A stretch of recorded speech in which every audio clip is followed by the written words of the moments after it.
ઝઘડા સહિત અનેક જગ્યાએ ચોરી કરનાર રીઢા ચોરને પકડવા ગયેલી રાજપાડી પોલીસ પર ઘાતક હથિયારથી હુમલો કરનાર રીઢા ચોરને પોલીસે ઝડપી લીધો હતો અને 12 ચોરીનો ભેદ ઉકેલી નાખ્યો હતો।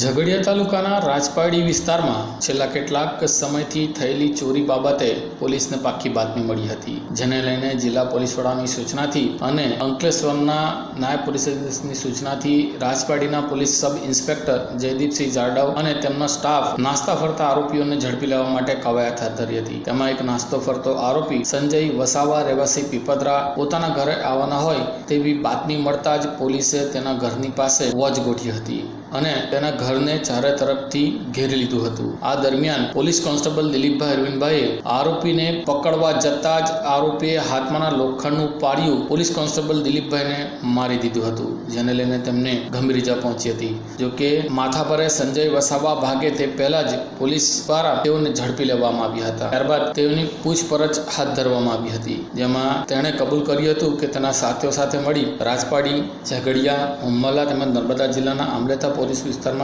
કુલ 15 જેટલી જગ્યાઓમાં ખેતરમાંથી ડીપ ઇરિગેશનની સિસ્ટમ, ઝટકા મશીન, વાટર, ઓટો સ્વિચ, રસ્તા પર લગાવેલી સ્ટ્રીટ લાઇટની બેટરીઓ, વીજ મીટર, કેબલ વાયર, પાણીની મોટર, મોટરસાઇકલની ચોરી કરી હોવાનું કબૂલ કર્યું હતું। તેમજ અગાઉ પણ ઘણી જગ્યાએ ચોરી કરી હોવાની કબૂલાત કરી હતી, જેથી આરોપી રીઢો હોય અને તેની ગુના માટે તપાસ માટે જયદેવસિંહ જાડેજા એ તપાસ કરતા સંખ્યાબંધ ચોરીનો ભેદ ઉકેલાયો હતો। લગભગ 12 જેટલી ચોરીનો ભેદ પોલીસે ઉકેલ્યો હોવાનું જાણવા મળ્યું છે અને આગામી દિવસોમાં તેના રિમાન્ડ દરમિયાન હજુ પણ ઘણી ચોરીઓનો ભેદ ઉકેલાશે તેવું પોલીસ માની રહી છે, પરંતુ પોલીસ ઉપર હુમલો કરનાર આ માથાભારે રીઢો ગુનેગાર તેઓ સંજય વસાવાને હાલ પોલીસે ઝડપી લીધો છે।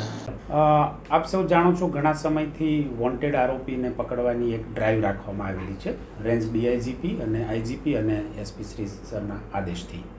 તેના ભાગરૂપે રાજપારડી પોલીસ સ્ટેશનની એક ટીમ ઘણા સમયથી વોન્ટેડ લગભગ 15 જેટલા ચોરીના ગુનામાં વોન્ટેડ એક સંજય ચનાભાઈ વસાવા કરીને એક આરોપી છે, તેમની બાતમી મળતા આ એક ટીમ સંજય ચનાભાઈના ઘરે પકડવા માટે ગયેલી।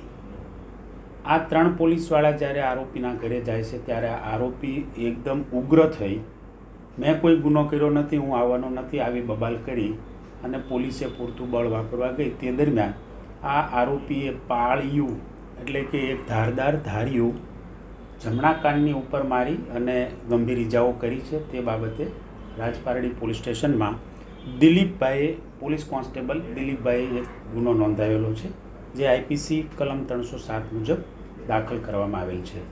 આ કોન્સ્ટેબલ દિલીપભાઈ હાલ સારવાર હેઠળ છે અને તપાસ ચાલુ છે।